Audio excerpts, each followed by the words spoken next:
Hello friends, good evening. कैसे हैं आप सब? आशा करते हैं आप सब अच्छे होंगे। तो फ्रेंड्स, जैसा कि आप सब जानते हैं कि हम सब पढ़ रहे हैं एनसीईआरटी हिस्ट्री, जिसमें से हम क्लास 6 की एनसीईआरटी हिस्ट्री कंप्लीट कर चुके हैं। आज हम क्लास 7 की एनसीईआरटी का फर्स्ट चैप्टर शुरू करेंगे। तो इस चैप्टर का नाम है, जो कि हमारा पहला चैप्टर है, इस चैप्टर का नाम है प्रारंभिक कथन, हजारों वर्षों के दौरान हुए परिवर्तनों की पड़ताल। तो जो कि हमारे इस पुस्तक में हम मध्यकालीन इतिहास के बारे में जानेंगे कि मध्यकाल में कैसे क्या हुआ था। तो हमारा अतीत 2 है, क्लास 7।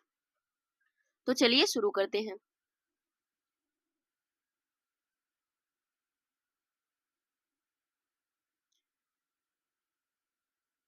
यहाँ पर देखिए कि यह बताया गया है कि मानचित्र 1 और 2 पर नजर डालिए। मानचित्र 1 और 2 पर नजर डालिए। मानचित्र 1 अरब भूगोल वेत्ता अल इंद्रिशी ने 1154 में बनाया गया था। जो नक्शा दिया गया वो उसके द्वारा बनाए गए दुनिया के बड़े मानचित्र का एक हिस्सा है और भारतीय उपमहाद्वीप को दर्शाता है। अब मानचित्र 2 में एक फ्रांसीसी मानचित्रकार ने 1720 ईस्वी में बनाया। दोनों नक्शे एक ही इलाके के हैं, मगर उनमें काफी अंतर है।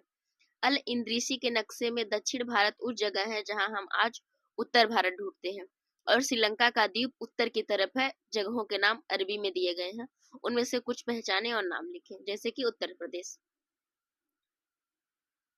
यहाँ पे देखिए,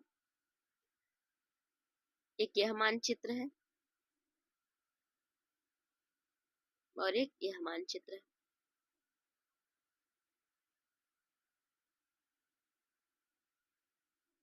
ये पहला मानचित्र, दूसरा मानचित्र। उत्तर प्रदेश का कन्नौज, मानचित्र 2 पहले मानचित्र के बनने से लगभग 600 वर्ष बाद बनाया गया। इस कालावधि में उपमहाद्वीप के बारे में सूचनाएं काफी बदल दी गई। यह नक्शा हमें ज्यादा परिचित लगेगा। उसमें विशेषकर तटीय इलाकों के बारीक ब्यौरे देखकर आश्चर्य होता है कि यूरोप के नाविक तथा व्यापारी अपनी समुद्र यात्रा के लिए इस नक्शे का प्रयोग करते थे, यानी इस्तेमाल करते थे इस नक्शे का, जो नक्शा दोनों अभी हम सबने देखा। तो चलिए अब हम आगे देखते हैं। इम्पोर्टेंट नहीं है, कुछ क्वेश्चन इसमें इस तरह से दिया गया है, तो ये कोई इम्पोर्टेंट नहीं है। आप आगे बढ़िए।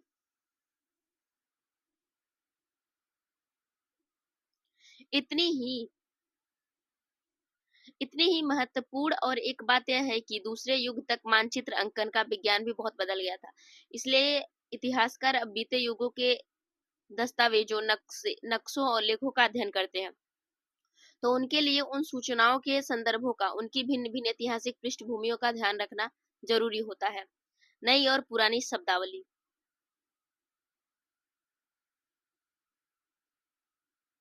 अगर समय के साथ साथ सूचनाओं के संदर्भ बदलते हैं तो भाषा और अर्थों का क्या होता है? ऐतिहासिक अभिलेख कई तरह की भाषाओं में मिलते हैं। यह भाषाएं भी समय के साथ साथ बहुत बदली है। उदाहरण के लिए मध्य युग की फारसी आधुनिक फारसी भाषा से भिन्न है।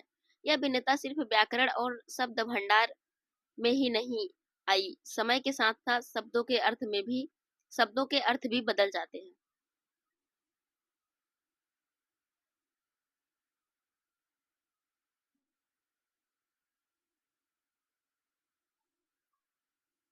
उदाहरण के लिए हिंदुस्तान शब्द ही लीजिए।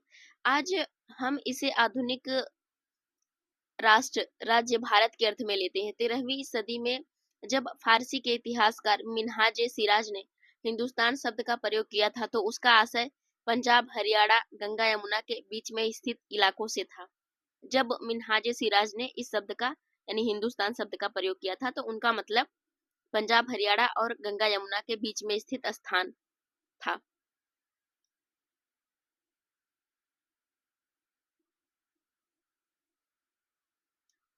उसने इस शब्द का राजनीतिक अर्थ में इलाकों के लिए इस्तेमाल किया था। दिल्ली के सुल्तान के अधिकार क्षेत्र में आते थे। सल्तनत के प्रसार के साथ साथ इस शब्द के अंतर्गत आने वाले क्षेत्र भी बढ़ते गए, लेकिन हिंदुस्तान शब्द दक्षिण भारत का समावेश कभी नहीं हुआ। इसके विपरीत 16वीं सदी के आरंभ में बाबर ने हिंदुस्तान शब्द का प्रयोग इस उपमहाद्वीप के भूगोल, पशु पक्षियों और यहाँ के निवासियों की संस्कृति का वर्णन करने के लिए किया। यह प्रयोग 14वीं सदी के कवि अमीर खुसरो द्वारा प्रयुक्त हिंद के कुछ कुछ समान था। मगर जहां भारत को एक भौगोलिक और सांस्कृतिक तत्व के रूप में पहचाना जा रहा था, वहां हिंदुस्तान शब्द वे राजनीतिक और राष्ट्रीय अर्थ नहीं जुड़े थे जो हम आज जोड़ते हैं।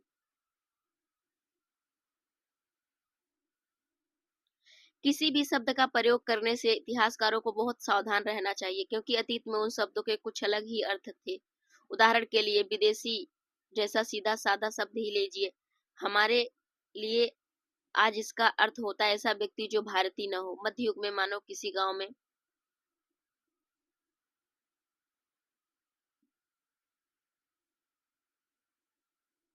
आने वाला कोई भी अनजान व्यक्ति जो उस समाज या संस्कृति का अंग न हो, विदेशी कहलाता है। ऐसे व्यक्ति को हिंदी में परदेसी या फारसी में अजनबी कहा जाता है। इसलिए किसी नगरवासी के लिए वनवासी विदेश होता था। किंतु एक ही गांव में रहने वाले दो किसान अलग अलग धार्मिक या जाति परंपराओं से जुड़े होने के बावजूद भी एक दूसरे के लिए विदेशी नहीं होते थे। इतिहासकार और उनका स्रोत। इतिहासकार किस युग का अध्ययन करते हैं, उनकी खोज की प्रकृति क्या है, इसे देखते हुए वे अलग अलग तरह के स्रोतों का सहारा लेते हैं। उदाहरण के लिए पिछले साल आपने गुप्त वंश के शासक और हर्षवर्धन के बारे में पढ़ा। इस पुस्तक में हम मोटे तौर पर 700 से 1750 ईस्वी तक का लगभग हजार वर्षों के बारे में पढ़ेंगे। इस पुस्तक में इस काल के अध्ययन के लिए इतिहासकार ने जिन स्रोतों का प्रयोग किया है, उनमें आपको बहुत सी बातें ऐसी मिलेंगी जो पिछले युग जैसी वैसी ही चली आ रही हैं। इतिहासकार इस काल के बारे में सूचना इकट्ठी करने के लिए अभी भी सिक्कों, शिलालेखों, स्थापत्य यानी भवन निर्माण कला तथा लिखित सामग्री पर निर्भर करते हैं। कुछ बातें पहले से काफी भिन्न हैं। इस युग में प्रामाणिक लिखित सामग्री की संख्या और विविधता आश्चर्यजनक पूर्व बढ़ गई है। इसके आगे इतिहासकार सूचनाओं के दूसरे प्रकार के स्रोतों का इस्तेमाल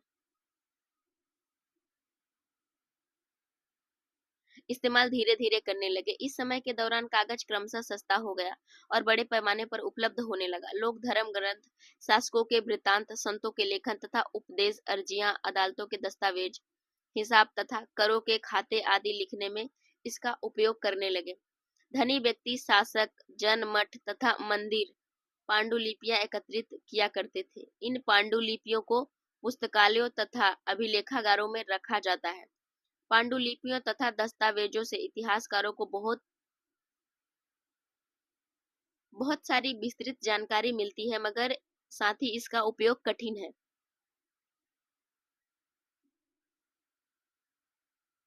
यहाँ पे देखिए कि कागज का क्या मूल्य था, किस तरीके से कागज बनाया जाता था। तो इसको आप पढ़ लीजिएगा, इम्पोर्टेंट नहीं है।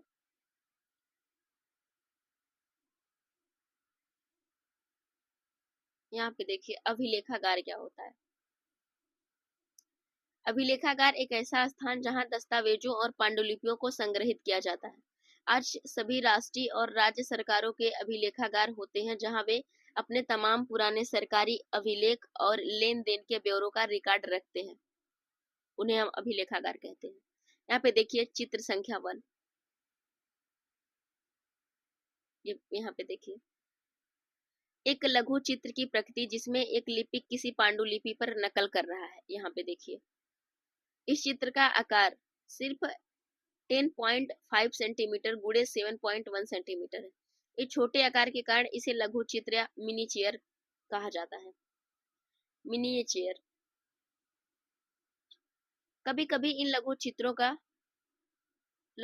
का प्रयोग लेख में आई पांडुलिपियों को स्पष्टता प्रदान करने के लिए किया जाता था। ये इतने सुंदर होते थे कि आगे चलकर संग्रहकर्ता अक्सर इन चित्रों को पांडुलिपियों से अलग करके करके बेचने लगे थे। यहाँ पर देख सकते हैं आप कि इस तरीके से लिखा जाता था।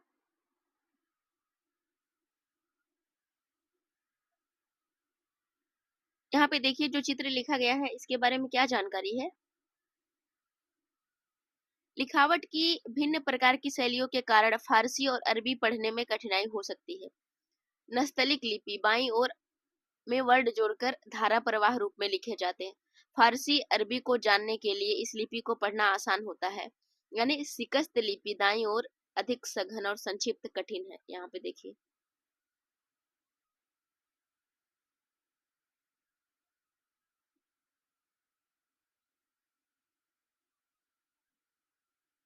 लेकिन महत्वपूर्ण अंतर आ जाते होंगे। पांडुलिपि की प्रतिलिपि बनाने में भी कुछ कुछ यही होता है। पांडुलिपियां बनाते हुए लिपिक छोटे मोटे फेरबदल करते रहते थे, कहीं कोई शब्द, कहीं कोई वाक्य। सदी दर सदी प्रतिलिपिकों की प्रतिलिपियां बनती रही और अंततः एक ही मूल ग्रंथ की भिन्न भिन्न प्रतिलिपियां एक दूसरे से बहुत ही अलग हो गई। इससे बड़ी गंभीर समस्या उत्पन्न हो गई। क्यों आज हमें लेखक की मूल पांडुलिपि शायद ही कहीं मिलती होगी। हमें बाद के लिपिकों द्वारा बनाई गई लिपियों पर ही पूरी तरह निर्भर रहना पड़ता है। इसलिए इस बात का अंदाजा लगाने के लिए कि मूलतः लेखक ने क्या लिखा था, इतिहासकारों को एक ही ग्रंथ की विभिन्न प्रतिलिपियों का अध्ययन करना पड़ता है।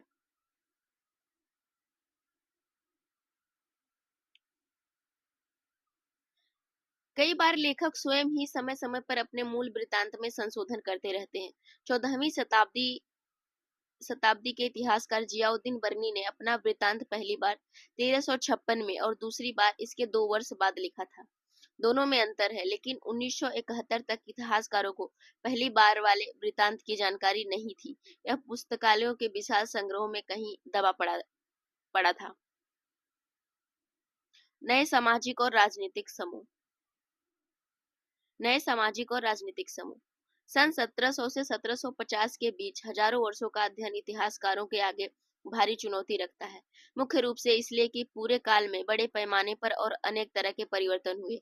इस काल में अलग अलग समय पर नई प्रौद्योगिकी के दर्शन हुए, जैसे सिंचाई में रहट, कताई में चरखे और युद्ध में आग्नेयास्त्रों, बारूद वाले हथियार का इस्तेमाल। इस उपमहाद्वीप में नई तरह का खान पान आया। आलू, मक्का, मिर्च, चाय, कॉफी, यह सब अब हमारे देश का यहाँ पे नहीं है, यह सब बाहर से लाया गया है। ध्यान रहे कि ये तमाम परिवर्तन नई प्रौद्योगिकियां और फसलें उन लोगों के साथ आए जो नए विचार लेकर आए थे। परिणाम स्वरूप यह काल आर्थिक, राजनीतिक, सामाजिक और सांस्कृतिक परिवर्तनों का काल रहा है। तो यह मेंस में भी हम इसका इस्तेमाल कर सकते हैं अगर इनके बीच हजारों सालों का अंतर पूछा जाए अगर। तो ये सब चीजें हम वहाँ पे एक भूमिका भी बना सकते हैं, बता सकते हैं, तो मेंस में भी काम हमारे आएगा। इस युग में लोगों की गतिशीलता, एक स्थान से दूसरे स्थान पर आना जाना बहुत बढ़ गया था। अक्सर अवसर की तलाश में लोग झुंड के झुंड दूर दूर यात्रा करने लगे थे। उपमहाद्वीप में अपार संपदा और अपना भाग्य गढ़ने के लिए अपार संभावनाएं मौजूद थी। इस काल में जिन, यहाँ पे देखिए ये चित्र है, यहाँ पे रहट रहट से सिंचाई की जाती थी।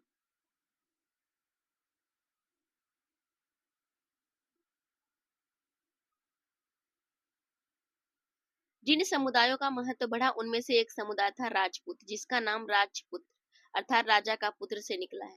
8वीं से 14वीं सदी के बीच यह नाम आमतौर पर योद्धाओं के उस समूह के लिए प्रयुक्त होता था जो क्षत्रिय वर्ण के होने का दावा करते थे।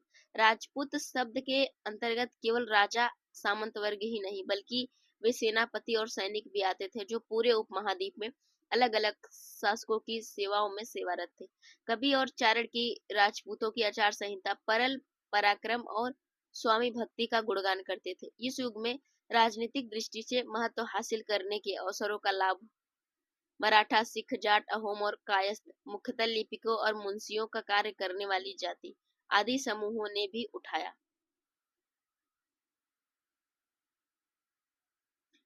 इस पूरे काल के दौरान क्रमशः जंगलों की कटाई हो रही थी और खेती का इलाका बढ़ता जा रहा था। कुछ क्षेत्रों में यह परिवर्तन अन्य क्षेत्रों की अपेक्षा अधिक तेजी से और पूरे तौर पर हुआ। पर्यावास में परिवर्तन के कारण कई वनवासियों को मजबूर होकर अपना स्थान छोड़ना पड़ा। कुछ और वनवासी जमीन की जुताई करने लगे और कृषक बन गए। कृषकों के ये नए समूह क्षेत्रीय बाजार मुखियाओं, पुजारियों, मठों और मंदिरों से प्रभावित होने लगे। वे बड़े और जटिल समाजों के अंग बन गए। उन्हें कर चुकाने पड़ते थे और स्थानीय मालिक वर्ग की बेगारी करनी पड़ती थी। परिणाम स्वरूप किसानों के बीच आर्थिक और सामाजिक अंतर उभरने लगे। कुछ के पास ज्यादा उपजाऊ जमीन होती थी, कुछ लोग मवेशी भी पालते थे।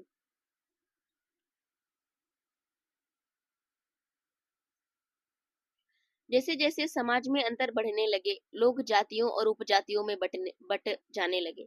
तो देखिए यहाँ भी जातियां उतनी प्रभावी नहीं थी जितनी कि जब अंग्रेज आए थे तब उन्होंने इसका फायदा उठाया, तब हो गई थी। बंटने लगी और उनकी पृष्ठभूमि और व्यवसाय के आधार पर उन्हें समाज में ऊंचा या नीचा दर्जा दिया जाने लगा। तो जातियां जो बनाया गया है, यह क्या कहते हैं कि लोगों ने काम के आधार पर बनाया है। ऊंचे नीचे तरीके से जो यूज किया जाता है, तो उनके काम के आधार पर जातियां निर्धारित की जाने लगी। ये दर्जे अस्थाई नहीं है। किसी जाति विशेष के सदस्यों के हाथों में जितनी कितनी सत्ता, प्रभाव और संसाधनों का नियंत्रण, और उसके आधार पर उसके दर्जे बदलते रहते थे। एक ही जाति का किसी क्षेत्र में कोई दर्जा हो सकता है और किसी अन्य क्षेत्र में कोई और।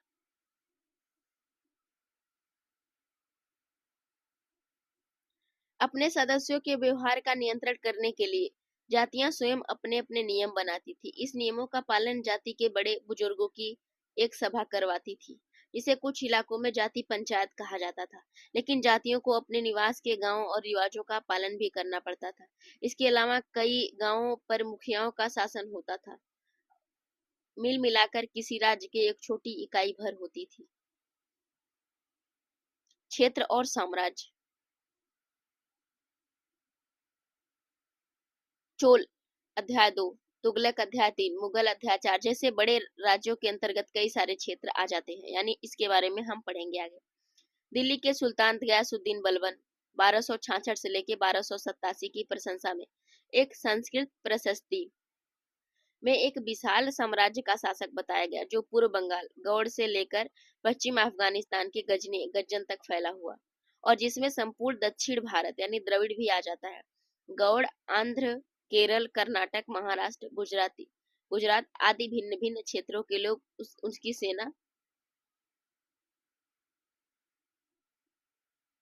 उसकी सेना के आगे पलायन कर जाते थे। इतिहासकार विजय अभियान के इन दावों को अतिशयोक्तिपूर्ण मानते हैं। साथ ही वे यह समझने की कोशिश में भी लगे रहते हैं कि शासक लोग इस उपमहाद्वीप के भिन्न भिन्न भागों पर अपने अधिकार का उल्लेख क्यों करते रहते हैं।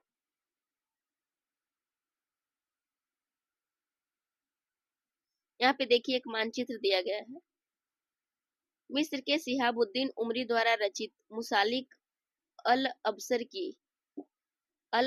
फी ममालिक अल अमसर के अनुसार मोहम्मद तुगलक के राज्यकाल में दिल्ली सल्तनत के अंतर्गत आने वाले प्रांत कौन कौन से थे। तो यहाँ पर देखिए इस तरीके से, पहला है सिविस्तान, उच्च, मुल्तान, कालानौर, लाहौर, समाना, सरसुत्ती, कोहराम, हांसी, दिल्ली, बदायूं, कन्नौज, कड़ा, अवध, बिहार, लखनौती, जाजनगर, मालवा, गुजरात, देवगिरी, तेलंगाना, द्वार समुद्र, माबार। तो इस तरीके से आप मैप में भी देख सकते हैं।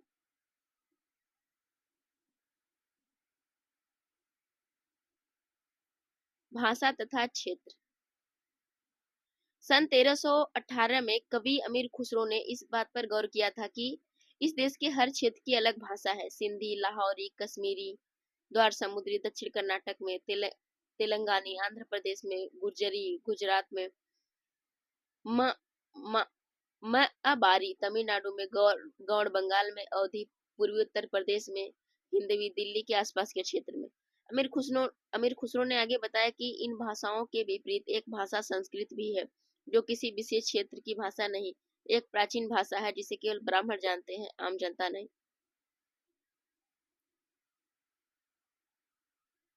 अमीर खुसरो द्वारा उल्लिखित भाषाओं की एक सूची बनाई है, और एक सूची में उन भाषाओं के नामों की बनाइए जो उनके द्वारा उल्लिखित क्षेत्रों में आज बोली जाती हैं।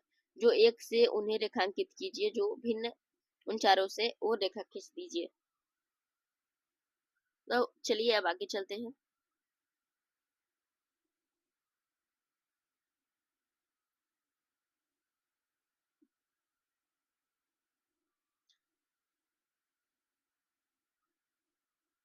सन 1700 तक कई क्षेत्रों के अपने अपने भौगोलिक आयाम तय हो चुके थे। उनकी अपनी भाषा तथा संस्कृति विशेषताएं स्पष्ट हो गई थी। अध्याय 7 में आपको इसके बारे में और अधिक जानकारी मिलेगी। ये क्षेत्र विशेष शासक राजवंशों से जुड़ गए थे। इन राज्यों के बीच काफी टकराटें चलती रहती थी। कभी कभी चोल, खलजी, तुगलक, मुगल जैसे राजवंश अनेक क्षेत्रों में फैले एक विशाल साम्राज्य भी खड़ा कर लेते थे। ये सभी साम्राज्य समान रूप से स्थिर सफल नहीं हो पाते थे, क्योंकि फिर कोई दूसरा आ जाता था, कोई दूसरा जीतता था, तीसरा आ जाता था।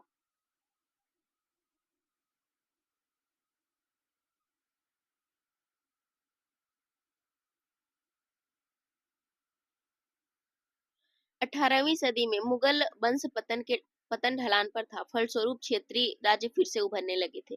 लेकिन वर्षों से जो सर्व क्षेत्रीय साम्राज्यों का साम्राज्य शासन चल रहा था, उससे क्षेत्र की प्रकृति बदल गई थी।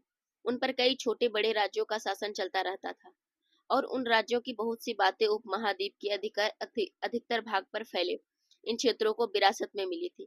इस तथ्य का पता हमें उन परंपराओं से लगता है जो जो इन क्षेत्रों से उभरी थी। इन परंपराओं में कुछ एक दूसरे से भिन्न और कुछ एक समान है। ऐसी परंपराएं जो हमें प्रशासन, अर्थव्यवस्था के प्रबंधन, उच्च संस्कृति तथा भाषा के संदर्भ में मिलती है।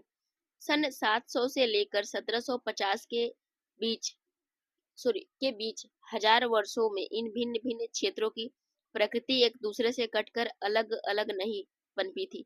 हालांकि उनके चरित्र की अपनी विशिष्टताएं बनी रही, मगर समन्वय की सर्व क्षेत्रीय ताकतों का प्रभाव भी उन पर पड़ा था।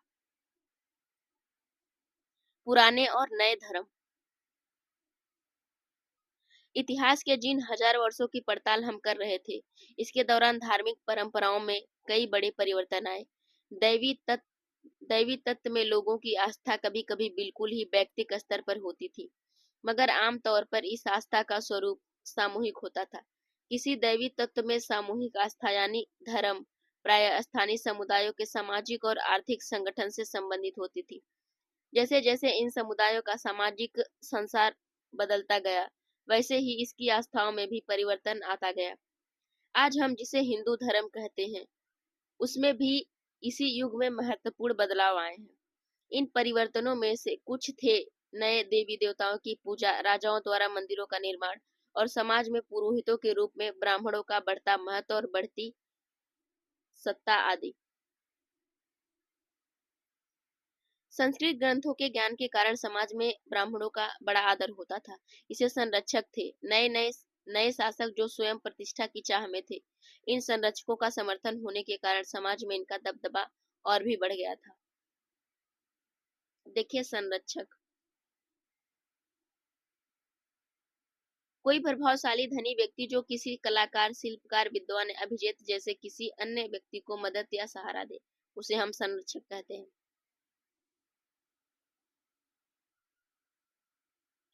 इस युग में महत्वपूर्ण परिवर्तन व्यक्ति की अवधारणा के रूप में आया। इनमें ईश्वर की कल्पना एक ऐसे प्रमेल इष्ट देवी देवता के रूप में की गई जिस तरह पुजारियों के विशद कर्म कांड के बिना ही भक्त स्वयं पहुंच सके।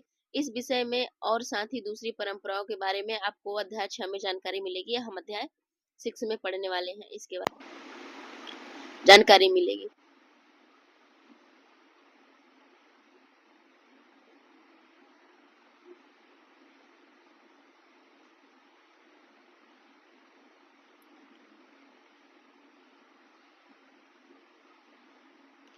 यह वह युग था जिसमें इस उपमहाद्वीप में नए नए धर्मों का आगमन हुआ। कुरान शरीफ का संदेश भारत में पहले पहल सातवीं 7वीं सदी में व्यापारियों और अप्रवासियों के जरिए पहुंचा। मुसलमान कुरान शरीफ को अपना धर्म ग्रंथ मानते हैं। केवल एक ईश्वर अल्लाह की सत्ता को स्वीकार करते हैं, जिसका प्रेम, करुणा और उदारता अपने आस्था रखने वाले हर व्यक्ति को गले लगाता है, चाहे उस व्यक्ति की सामाजिक पृष्ठभूमि कुछ भी रही हो। तो कोई भी धर्म आपको विरोध और क्या कहते हैं कि गलत चीजें नहीं बताता है।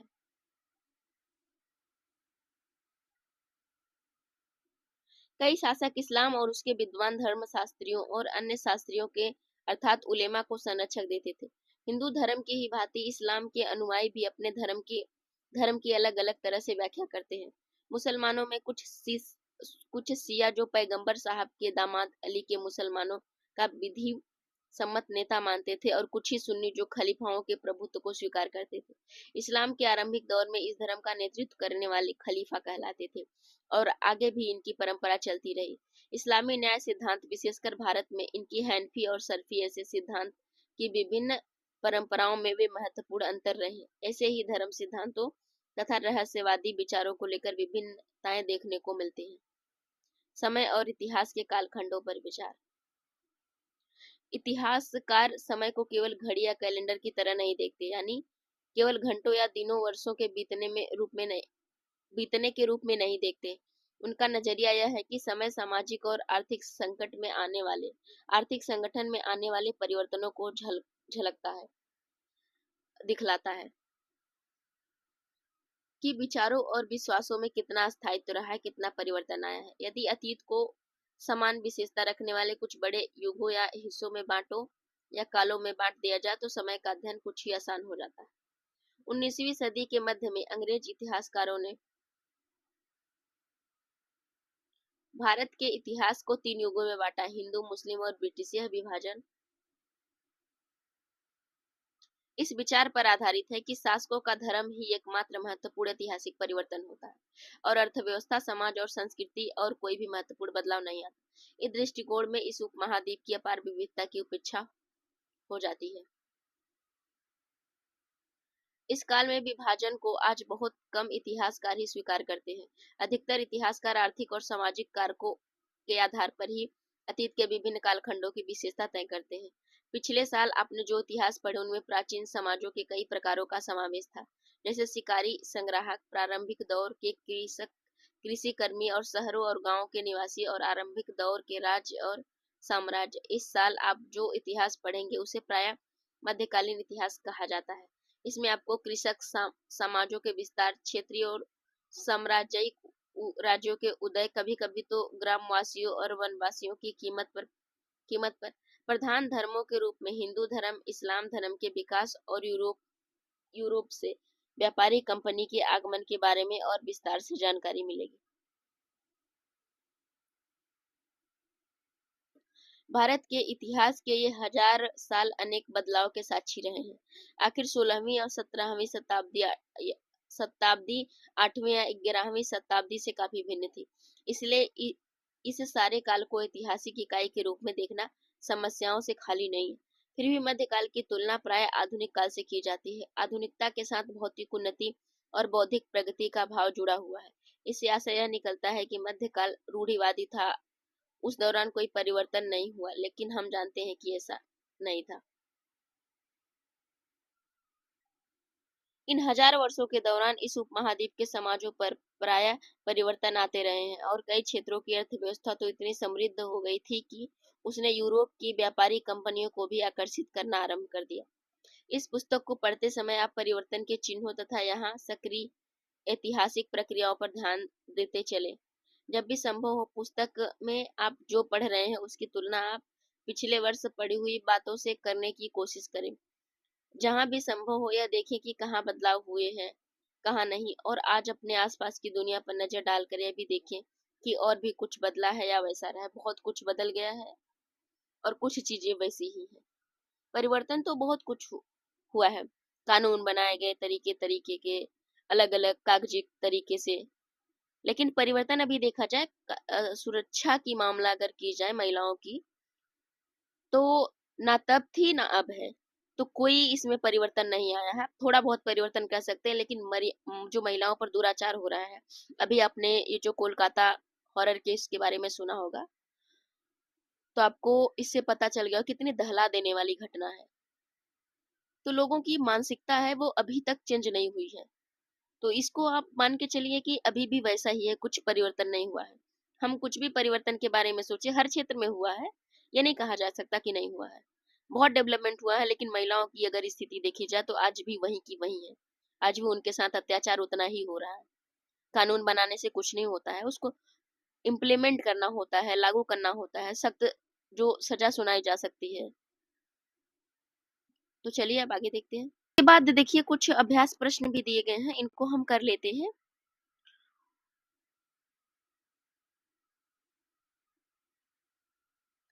तो देखिए यहाँ पे दूसरा है कि बातें सही हैं या गलत। तो यहाँ पे स्टेटमेंट दिया गया है, इसको देखना है ये सही है या गलत है। तो दिया गया सन 700 के बाद भारत के काल के संबंध में अभिलेख नहीं मिलते हैं। तो यह आपका कथन असत्य हो जाएगा, यानी गलत है। दूसरा है कि इस काल के दौरान मराठों अपने राजनीतिक महत्व की स्थापना की। तो ये बिल्कुल सही बात है।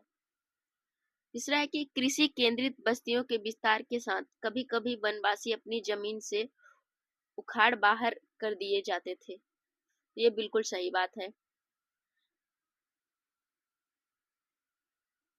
सुल्तान गयासुद्दीन बलबन असम, मणिपुर और कश्मीर का शासक था। ये गलत है, ये स्टेटमेंट गलत है। यहाँ पे देखिए कुछ रिक्त स्थानों को भरना है, रिक्त स्थानों को भरे। तो चलिए देखते हैं क्या भरा जाएगा किसमें। तो देखिए यहाँ पे पहले में हो जाएगा पांडुलिपियां,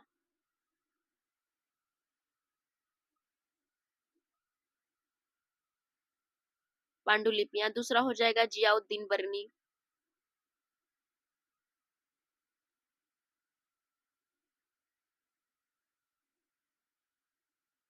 जियाउद्दीन बरनी। और यहाँ पे कुछ फसलों के बारे में हमने देखा जो लाई गई थी, जिसमें था आलू, मिर्च, उसके बाद क्या कहते हैं चाय, कॉफी, ये सब जो थी नई फसलें थी। तो इस तरीके से यह चैप्टर हमारा कंप्लीट हो गया। अब हम पढ़ेंगे अगला चैप्टर, यानी चैप्टर नंबर 2, जिसको हम अगले पार्ट में देखेंगे। तो फ्रेंड्स, अगर आपको हमारा सेशन पसंद आ रहा है तो आप हमारे चैनल को सब्सक्राइब कर दीजिए और हमें कमेंट बॉक्स में जरूर बताइए। और आपको नहीं पसंद आ रहा तो डिसलाइक करके भी कमेंट बॉक्स में जरूर बताइए कि क्यों पसंद नहीं आ रहा है और क्या चीजें हमें ऐड करनी चाहिए। तो फ्रेंड्स, चलते हैं, अब मिलते हैं अगले पार्ट में। Thank you so much.